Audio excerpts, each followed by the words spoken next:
They recently celebrated their baby boy's first Christmas.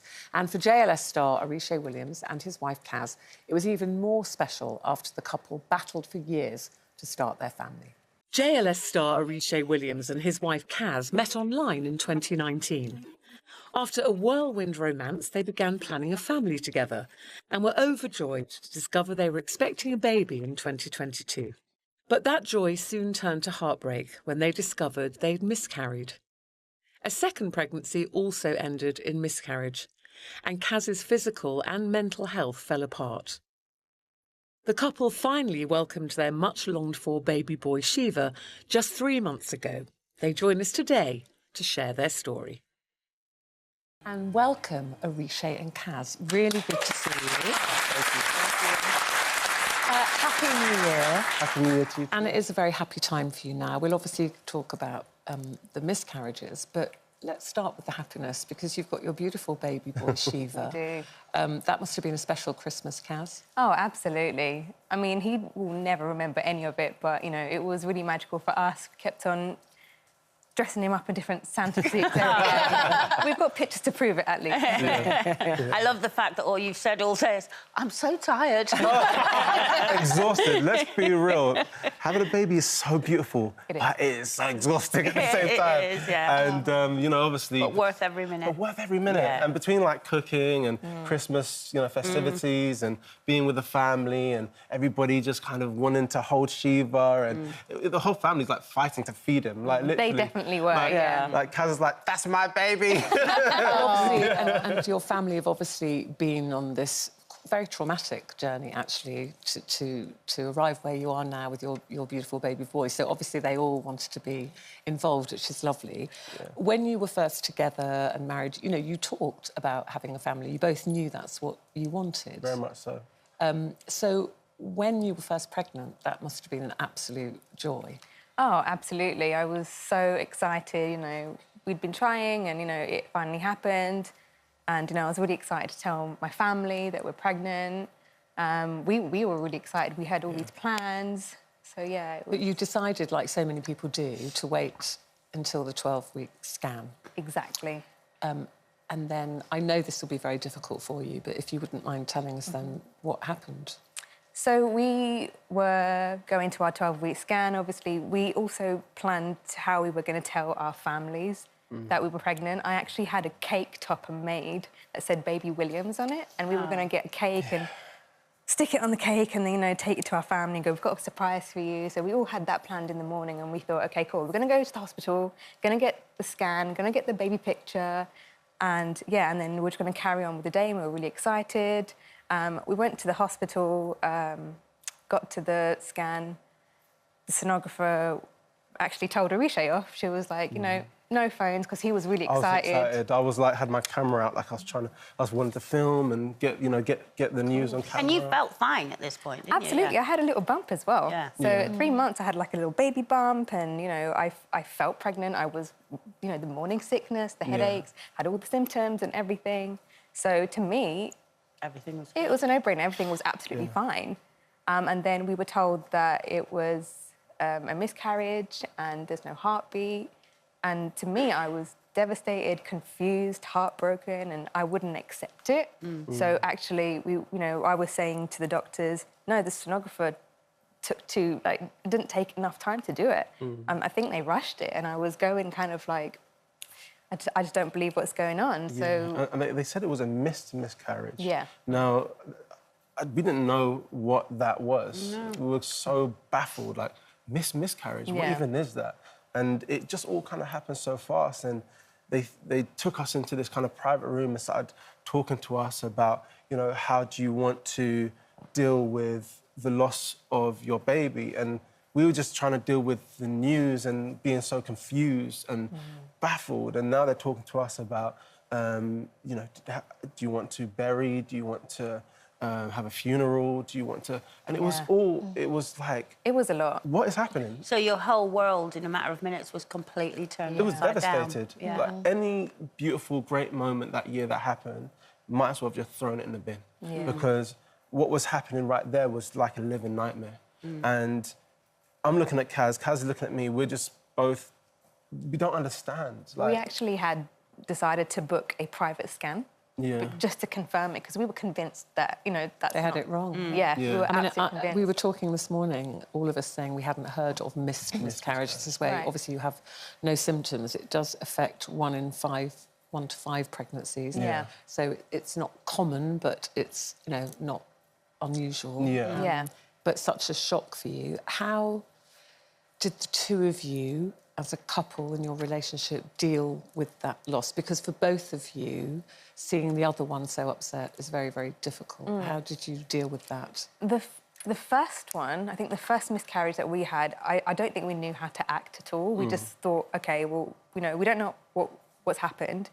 We felt very alone. And we just thought, OK, do we just carry on with life? Do we just kind of carry on? And we actually had Marvin and Rochelle's wedding renewal, the vow renewal in Lake Como the week after my surgery. Wow. So we were just like, oh, OK, so we just have the surgery, and I went back to work 3 days later, and we flew out to Lake Como. We just put the face on and everything was fine. And I don't think we really knew how to deal with it, and we didn't really talk about it up until the second miscarriage. That's when I think we started having conversations and, So you got pregnant again, which is Yes. wonderful. Was it the same, a missed miscarriage? Missed miscarriage again. Yeah. But they told us the first time that it's extremely unlikely that it will ever happen again. Yeah. So we were convinced at this point that, OK, now it's happened again, or now that we're pregnant again, that, it should be fine. But obviously you're still kind of on that cliff edge of, because it's happened before and we weren't expecting it, can now anything happen? And I just felt to myself, and I said to myself inside, please, please, please, God, don't let this happen again, because I don't think that we can emotionally deal with another loss like this. Was it after the second miscarriage that then you found yourself actually crippled with pain? Yes. Yeah. And they didn't know what that was either? I literally couldn't get out of bed. I couldn't walk. I couldn't really do anything. And I just thought, I must be in some sort of bodily pain. And I went for scans. I went for MRI scans. And the doctors couldn't find anything at all that was wrong with me. I even had an injection in my spine because I couldn't walk. And it was because I was mentally and emotionally suffering from both the miscarriages that I ended up crippling myself. With grief. With grief. Yeah. Yeah. It's grief. And you're not tapping into it. So, I mean, I went through miscarriages myself, so I really understand, what you've been through. Where are you now in your grief journey? For me, I never had a baby, so I never got the cigar at the end. I went through all the pain and never got there. And I know a lot of women are still in that situation. Is it a myth that once you have the baby, then all of that kind of goes away? It doesn't. Because from my point of view, I think, God, if I had the baby, would all that pain go? Or it's still there, isn't it? It doesn't just all of a sudden go away. It doesn't. And I'm speaking to women who have gone through it, they say the same. Like, when I hold my son, Shiva, I'm like, I got you here safely. I didn't manage to get the other two safely here. And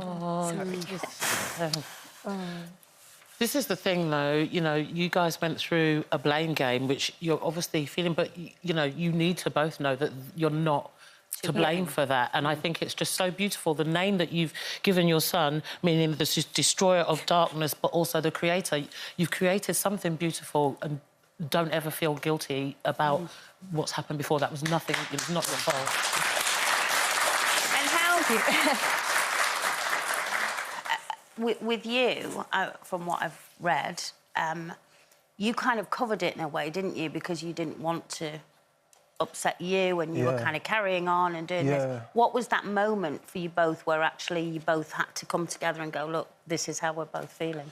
Yeah, I mean, it was tough. I mean, I was in, obviously, a new chapter of my life. I was recording and writing solo music, so I was trying to just focus on throwing myself into my, what I was doing at that particular time, but at the same time trying to be strong for Kazz.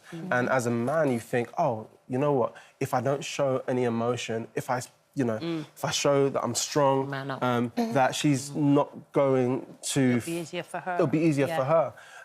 But there came a point in time whereby Kazz kind of turned around to me at home and was like, do you not feel anything? Like you've not told me how you feel or expressed how Were you you worried he wasn't feeling anything? I think I was partly worried he wasn't, but I think that he was also masking it because for me, I was so crippled by it all that I was crying a lot and I was at home a lot where, you know, I had to see him going out to the studio and just carrying on with life. And I think I just got frustrated and I said, do you not feel lost? Do you not feel what I'm feeling? And then, you know, we probably got into a little bit of an argument over it. And then he literally just broke down into tears. I broke down and, you know, I was on the floor, inconsolable, totally devastated, exasperating, crying. And it all just came flooding out, like it all came flooding out. And I said, you know, I can't even tell you everything that I said, but I pretty much was saying to her, like, do you know how much I'm hurting inside? Do you know how much I've been hurt watching you be crippled? I've watched the fact that her body, you know, she has been struggling ever since, because her health has never been the same. We've had 2 losses. Like, nothing could be worse than what's happening right now to us. Thank you both so much for talking about that today, because I know Thank you. that wasn't easy. Oritsé and Kazz, everybody. Thank you. Well done.